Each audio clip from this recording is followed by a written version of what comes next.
October 14th, 1942, Berlin, Germany. Oberst Friedrich Hartmann stood in the communications center of the Wehrmacht High Command, reviewing the latest intelligence assessment on American industrial capabilities. His adjutant, Hauptmann Klaus Reinhardt, handed him a decoded message from their operative in New York. The Americans claimed to have telephone service connecting their eastern and western coasts, Hartmann read aloud, his voice dripping with derision. Before we jump back in, tell us where you're tuning in from, and if this story touches you, make sure you're subscribed, because tomorrow, I've saved something extra special for you. They suggest a single conversation can span 3,000 miles without relay stations or manual switching.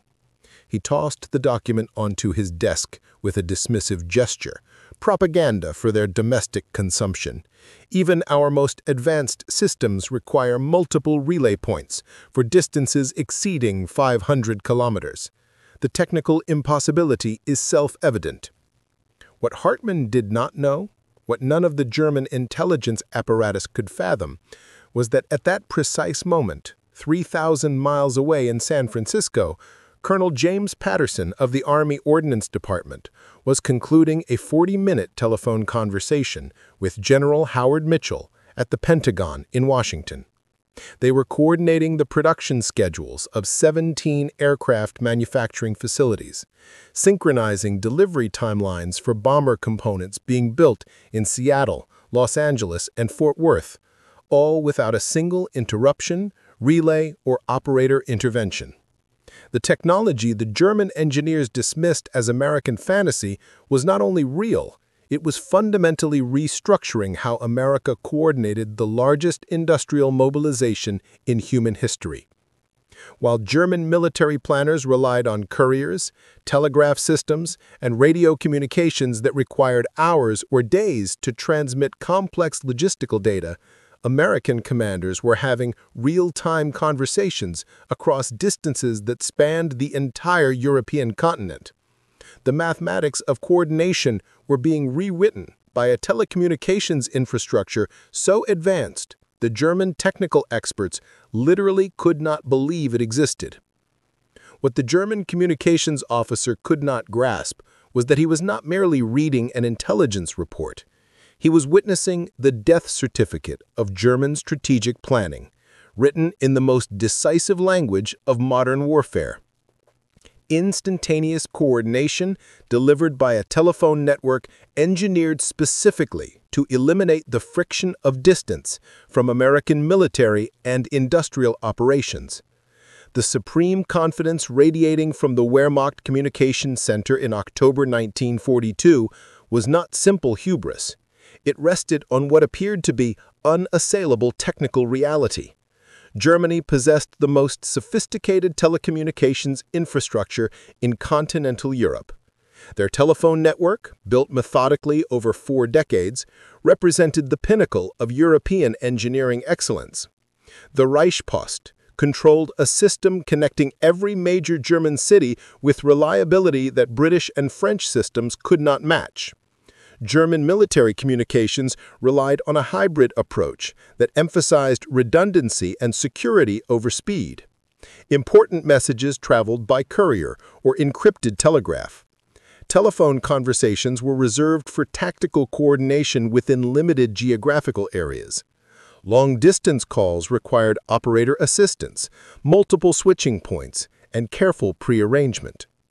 The German philosophy emphasized control and verification.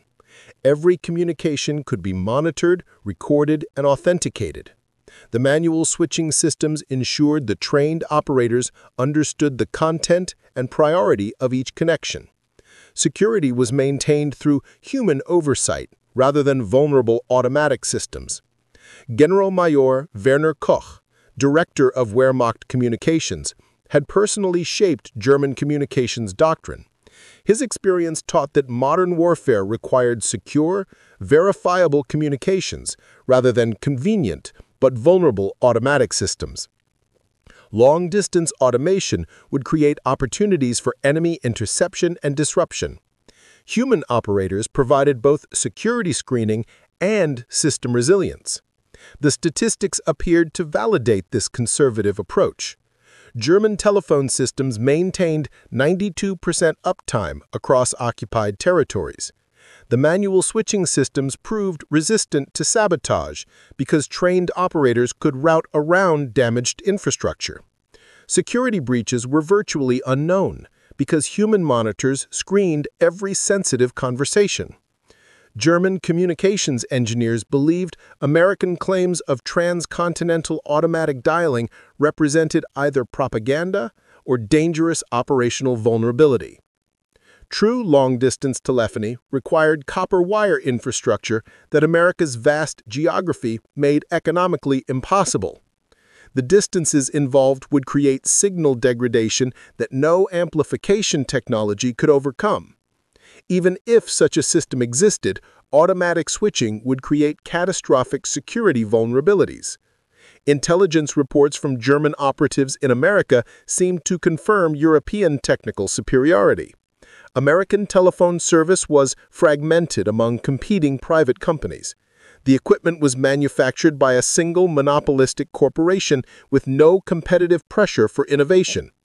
Rural areas had limited or non-existent telephone access, proving infrastructure inadequacy.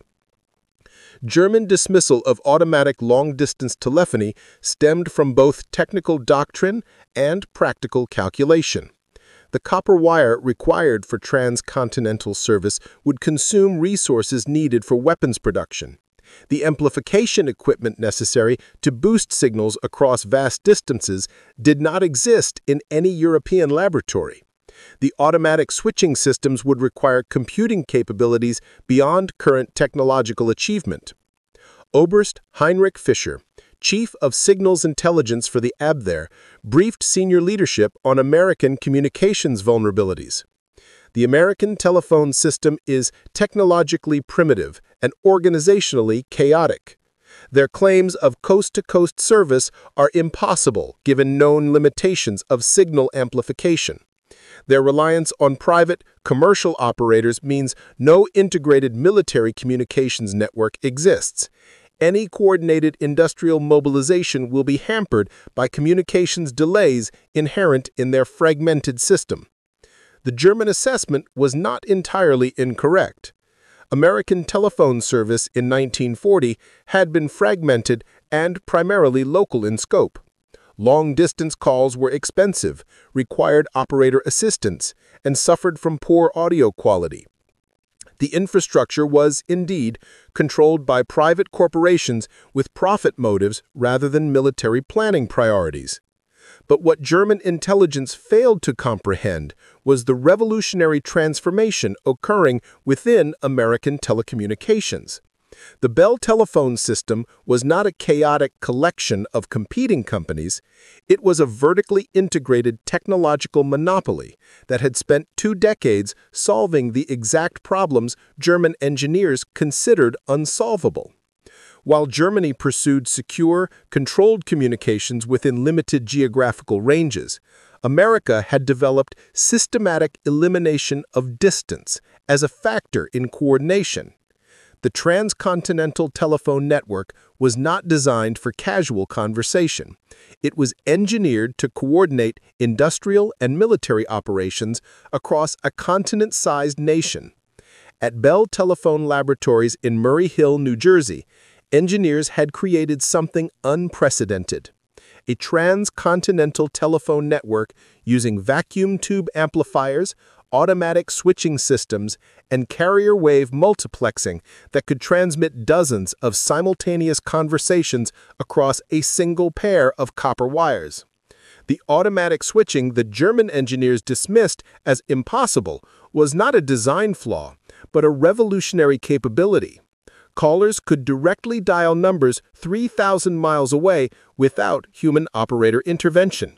Conversations connected in seconds rather than minutes or hours. What German planners did not know was that across the Atlantic, American military logistics officers were not thinking about secure local communications. They were coordinating production across dozens of states. synchronizing shipping schedules between coasts. Preparing and narrating this story took us a lot of time, so if you are enjoying it, subscribe to our channel, it means a lot to us. Now back to the story. And conducting real-time strategic planning sessions between commanders separated by continental distances. The transcontinental telephone network was not merely a convenience, it was a coordination weapon that eliminated the friction of geography from American military planning. The transformation of German telecommunications began not in the 20th century, but in 1877, when General Postmeister Heinrich von Steuben established the first telephone exchange in Berlin. By 1900, Germany operated the most extensive and reliable telephone network in continental Europe. The Reichspost had connected every major city with copper wire infrastructure that represented decades of systematic investment and engineering excellence. The German approach to telecommunications reflected broader national characteristics of precision, control, and methodical planning. Every telephone exchange was staffed by trained operators who understood routing protocols, priority systems, and security requirements. The human element was not a limitation, but a strength that provided flexibility, security, and reliability that automatic systems could not match. By 1935, Germany had achieved telephone penetration rates that exceeded France, Italy, and even Britain in urban areas. The network handled over 40 million calls annually, with reliability that became the envy of European telecommunications engineers. When technical delegations from smaller nations sought to modernize their systems, they came to Berlin to study German methods and infrastructure. Generalmajor Werner Koch had built his reputation on understanding the relationship between communications technology and military effectiveness. His 1938 treatise on signal communications had become required reading at the Wehrmacht Academy.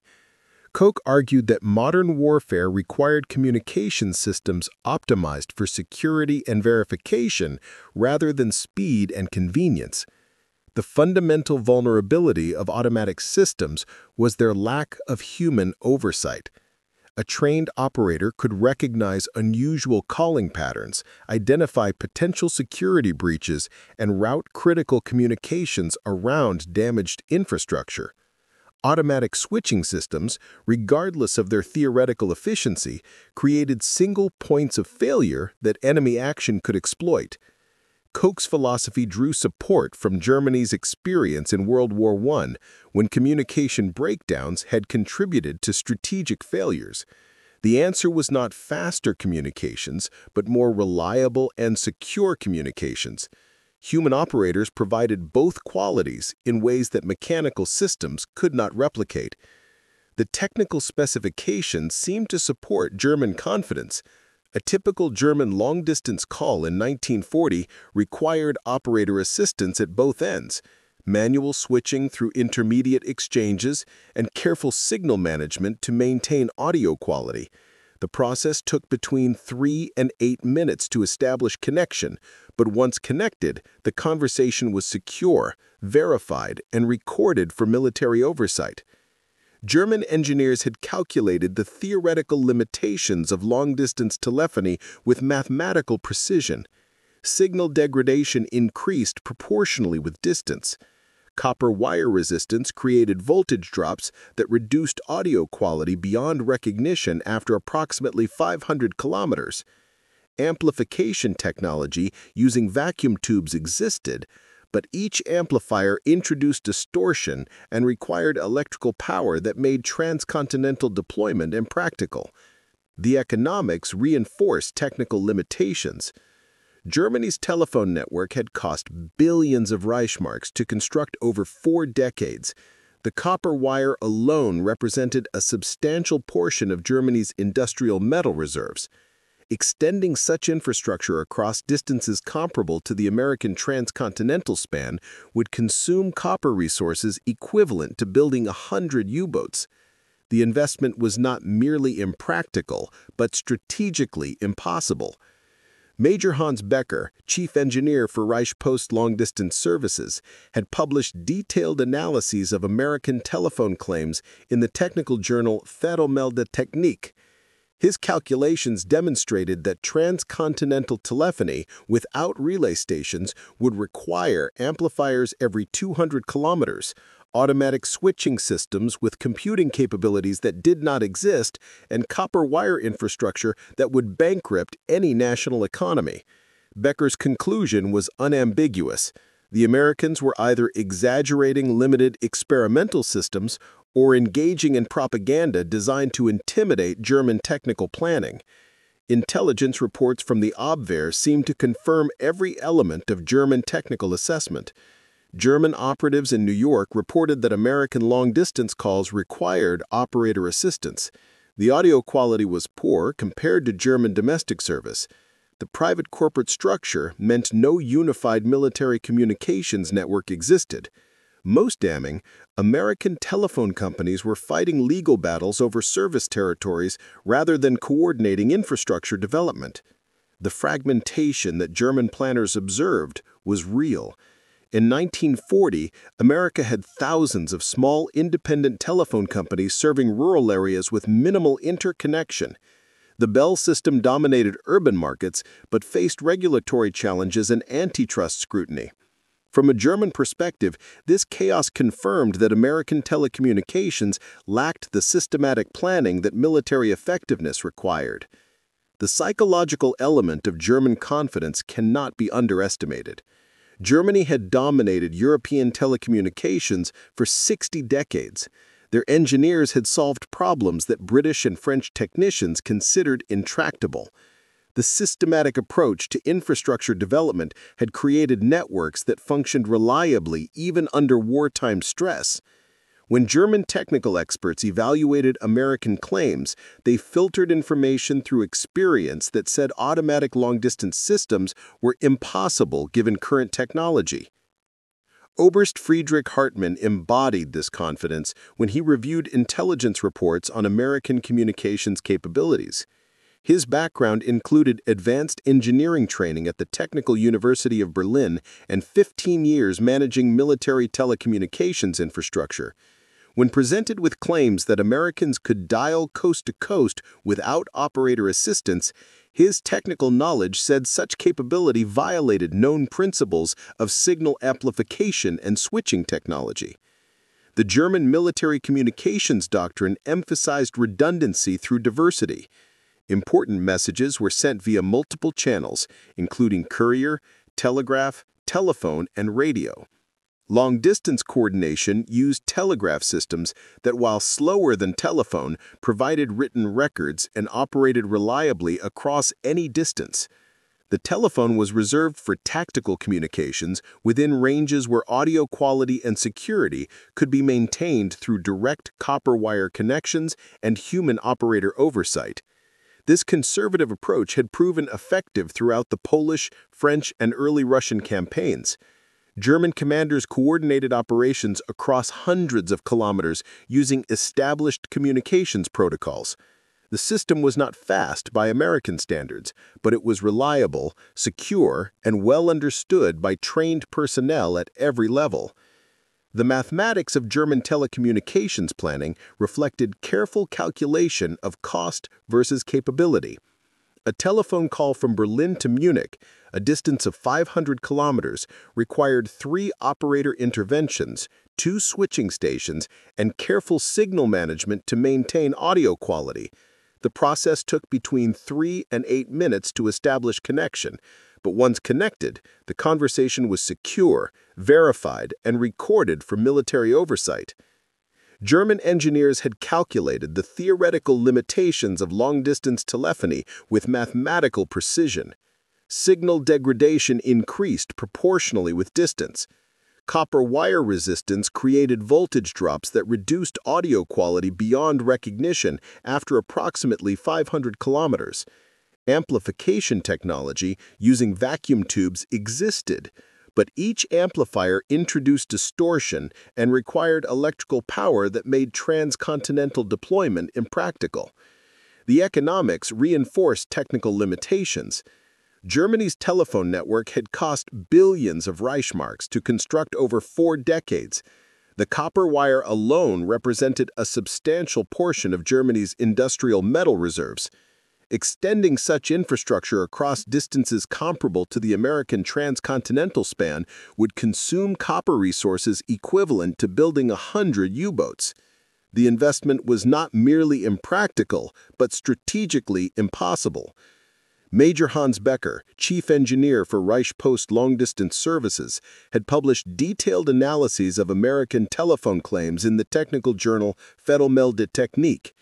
His calculations demonstrated that transcontinental telephony without relay stations would require amplifiers every 200 kilometers, automatic switching systems with computing capabilities that did not exist, and copper wire infrastructure that would bankrupt any national economy. Becker's conclusion was unambiguous. The Americans were either lying about their capabilities or had created an experimental system so expensive that it could not be used for practical military coordination. Either way, German telecommunications infrastructure remained superior for the purposes that actually mattered in modern warfare. General Meyer Koch presented this analysis to Wehrmacht leadership in November 1941 with confidence born of technical expertise and operational experience. The transformation that German engineers could not comprehend began not in wartime urgency, but in 1915, when the first transcontinental telephone line connected New York and San Francisco. Alexander Graham Bell, now 68 years old, made the ceremonial first call to his former assistant, Thomas Watson, recreating their famous first telephone conversation across a continent instead of across a room. But what appeared to be a symbolic achievement was actually the beginning of a telecommunications revolution that would render European systems obsolete within 3 decades. The technical challenge that German engineers calculated as impossible had been solved by a team at Bell Telephone Laboratories led by Dr. Harold Arnold. The problem was straightforward but seemed insurmountable. Telephone signals degraded exponentially with distance. A conversation that sounded clear across 10 miles became unintelligible static across 100 miles. The copper wire itself acted as a resistor, bleeding electrical energy as heat and reducing signal strength below usable thresholds. Arnold's solution was the vacuum tube amplifier, a device that could boost telephone signals without introducing fatal distortion. But the genius was not in inventing the amplifier, it was in deploying them systematically, every 200 kilometers across the entire continental United States. Each amplifier station required electrical power, technical maintenance, and protection from weather and sabotage. The Bell system constructed and maintained these stations as part of an integrated network that German planners had calculated as economically impossible. By 1925, the transcontinental system had been refined to the point where audio quality matched local calls. The vacuum tube technology had matured from experimental curiosity to reliable infrastructure. More significantly, Bell engineers had solved the economic problem that German calculations assumed was insurmountable. The amplifier stations were not expensive custom installations, but standardized units mass-produced and deployed systematically. What cost millions in experimental form cost thousands in production form. But the truly revolutionary development that German intelligence never grasped was not the transcontinental lines themselves. It was the automatic switching systems that eliminated human operators from the connection process. While German philosophy emphasized human oversight as essential for security and reliability, American engineers viewed human operators as the primary bottleneck limiting telecommunications scalability. The crossbar switch, perfected by Bell Labs engineer John Reynolds in 1938, used electromechanical relays to automatically route calls based on the numbers dialed. A caller in Los Angeles could dial a 10-digit number and be connected to New York without any human intervention. The switching happened in seconds rather than minutes. The capacity for simultaneous calls was limited only by the number of physical wire pairs, not by the number of available operators. German engineers who evaluated reports of automatic switching dismissed it as impractical for multiple reasons. The electromechanical complexity would require maintenance that exceeded available technical personnel. The lack of human oversight created security vulnerabilities that military operations could not accept. The capital cost of installing automatic switches in every exchange exceeded any reasonable economic return. Every objection was logical based on European experience. What German analysis missed was the fundamentally different scale of American telecommunications planning. The Bell system was not a government ministry managing communications for military efficiency. It was a private monopoly maximizing profit by minimizing operational costs. Human telephone operators represented ongoing salary expenses. Automatic switching systems represented one-time capital investments that eliminated perpetual labor costs. The economic calculation was straightforward. Automation was not just technically superior, but economically essential for a system serving a continental nation. By 1940, the Bell system had installed automatic switching in every major American city. A caller could dial coast to coast without operator assistance. The connection established in an average of 45 seconds. The audio quality was crystal clear thanks to vacuum tube amplifiers stationed across the network. The capacity for simultaneous calls across the country numbered in thousands rather than dozens. Lieutenant Colonel Robert Henderson understood this capability in ways that his counterparts in the Wehrmacht could not imagine. Henderson had been a telecommunications engineer for Pacific Bell before being commissioned into the Army Signal Corps in 1940. His first assignment was coordinating communications for aircraft production facilities scattered across California, Washington, and Texas. The task that would have required days of telegraph messages and courier documents in the German system took Henderson exactly one morning. He placed telephone calls from his San Francisco office to Boeing in Seattle, Douglas in Los Angeles, and Consolidated in Fort Worth. Each conversation lasted between 15 and 30 minutes. He coordinated production schedules, discussed material shortages, confirmed delivery timelines, and resolved technical specifications. Total communication time was 90 minutes. Total elapsed time, including call setup, was 2 hours.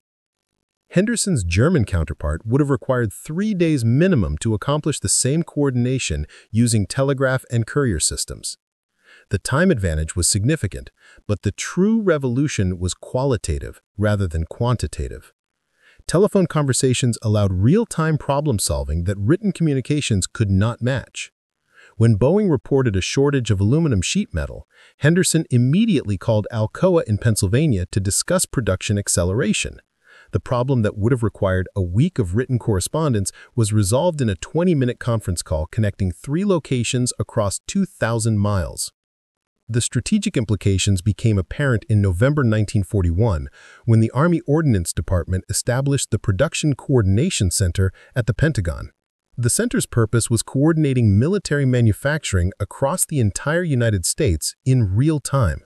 The communication infrastructure was not radio, not telegraph, not courier. It was direct telephone lines connecting the Pentagon to every major defense contractor in America.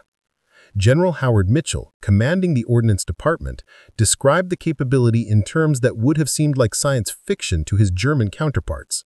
I can pick up the telephone and speak directly to factory managers in Seattle, San Francisco, Los Angeles, Denver, Chicago, Detroit, Pittsburgh, and Boston without any delay beyond the time required to dial the number.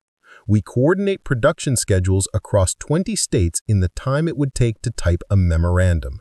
The instantaneous nature of this coordination eliminated the lag time that plagued German military logistics. When American commanders identified an equipment shortage on the front lines, they could telephone production facilities directly and adjust manufacturing priorities within hours rather than weeks. The first major demonstration of this capability came in December 10, 1941, 3 days after Pearl Harbor. The Pacific Fleet had lost substantial naval assets and required immediate replacement of destroyer escorts to protect convoy operations. General Mitchell placed telephone calls from the Pentagon to 7 shipyards on both coasts. Within 4 hours, he had coordinated acceleration of destroyer production, reallocation of steel resources, and expedited delivery timelines. The entire coordination involved no written orders, no courier documents, no telegraph delays, just direct voice conversations between decision-makers separated by continental distances. The German equivalent would have required days of staff work, written directives transmitted through military channels and confirmation processes involving multiple headquarters. American commanders accomplished the same coordination in the time required for a long lunch meeting.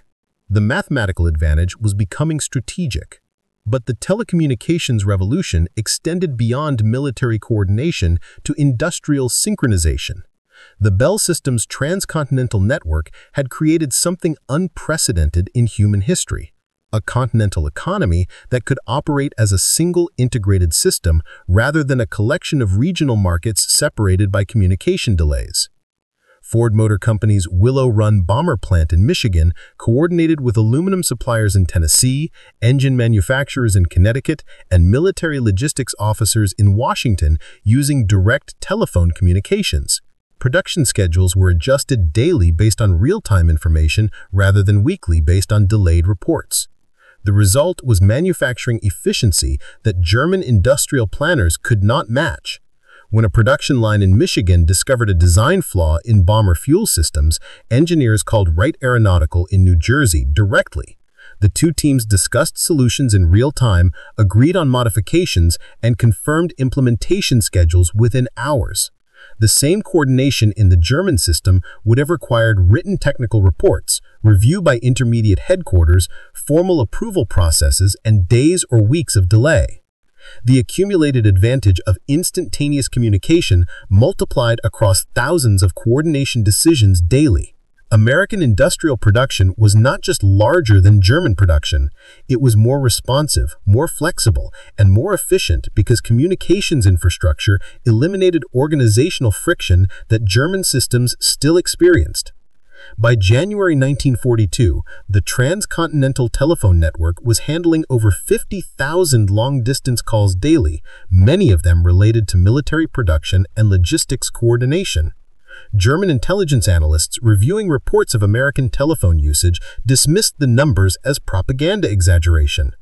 The German calculation suggested that 50,000 long-distance calls would require tens of thousands of operators and create overwhelming switching bottlenecks. The analysts were correct based on German technology, but they were evaluating American capabilities using German limitations. The automatic switches that March 1942 marked the beginning of what military historians would later recognize as the Coordination Revolution. The Combined Production and Resources Board, established jointly by American and British leadership, required instantaneous communication between Washington, London, and manufacturing facilities across both nations. The telecommunications infrastructure that made this possible existed only in America. British participants in planning sessions reported astonishment at American capabilities. Air Marshal Sir Wilfrid Freeman, coordinating aircraft production with his American counterparts, described his first experience with transcontinental coordination in a letter preserved in Royal Air Force archives. I placed a telephone call from the Pentagon to a factory manager in Los Angeles at 10 o'clock in the morning Washington time. The connection was established in less than 1 minute. The audio quality exceeded our local calls in London. We discussed technical specifications for 30 minutes without interruption. The American officer then called a second factory in Seattle while I remained on the line, creating a three-way conversation spanning the entire American continent. The capability seems impossible, yet I experienced it directly. May 1944 brought the final undeniable proof of telecommunications supremacy. Operation Overlord, the Allied invasion of Normandy, represented coordination complexity the German military doctrine considered impossible. The planning required synchronization between American forces staging from dozens of ports, British units deploying from across the United Kingdom, naval assets scattered across the Atlantic, and air support coordinating from multiple airfields. The entire operation was planned and coordinated primarily through telephone communications. General Dwight Eisenhower commanded Supreme Headquarters Allied Expeditionary Force from England while maintaining daily telephone contact with General George Marshall in Washington, Admiral Harold Stark coordinating Atlantic naval operations, and General Henry Arnold managing strategic air support from the Pentagon. The conversations covered strategic decisions involving hundreds of thousands of troops, thousands of ships and aircraft, and logistics requirements exceeding anything attempted in military history. The coordination happened in real time across thousands of miles of ocean. German intelligence detected massive Allied preparations, but could not predict timing, location, or force composition, despite controlling the entire European coastline. The intelligence failure reflected the fundamental advantage of telephone coordination. Allied planners adjusted operations daily based on weather, intelligence updates, and logistics developments. The flexibility came from instantaneous communication that allowed strategic pivots without the delays inherent in written orders and courier systems. When Allied forces landed on June 6, German commanders faced the nightmare scenario that telecommunications disadvantage created. Field commanders requested reinforcements and authorization to deploy reserve units. The requests traveled through military channels from division headquarters to corps headquarters to army group headquarters to Wehrmacht High Command in Berlin. The approval process required validation at each level, written orders confirming authorization, and courier transmission back through the chain of command. By the time German reinforcements received deployment orders, Allied forces had already established beachheads and were pushing inland. American commanders adjusted defensive positions, redirected supplies, and coordinated air support through telephone calls that connected Normandy beaches to Pentagon logistics officers in minutes rather than days. The operational tempo differential was decisive. German forces were not out-fought, but out-coordinated. General Feldmarschall Erwin Rommel, commanding German forces defending Normandy, understood what his superiors in Berlin still refused to accept. In a letter to his wife dated June 15th, preserved in family archives, Rommel described the impossible situation. The Americans coordinate their forces with speeds that seem supernatural. Supply convoys arrive precisely when needed. Reinforcements deploy with timing that suggests they anticipated our movements. We face an enemy operating with information advantages we cannot counter. Rommel's assessment was technically accurate, but strategically incomplete. The Americans did not have supernatural powers or intelligence advantages. They had telephone infrastructure that eliminated communication delays from coordination processes. The advantage was prosaic and overwhelming. While German staff officers were drafting written orders, American commanders were calling subordinates directly. While German logistics waited for authorization through military bureaucracy, American supply officers were arranging deliveries through direct telephone conversations with transportation units. July brought systematic German analysis acknowledging telecommunications defeat. The Wehrmacht operations staff produced a comprehensive assessment comparing American and German coordination capabilities. The conclusions were devastating. American telecommunications infrastructure provides coordination advantages equivalent to 4 to 7 day temporal advantage in logistics response. German communication systems cannot match American speeds without complete infrastructure reconstruction, requiring resources and time we do not possess. The telecommunications gap represents strategic disadvantage we cannot overcome through tactical or operational excellence. The report recommended immediate armistice negotiations.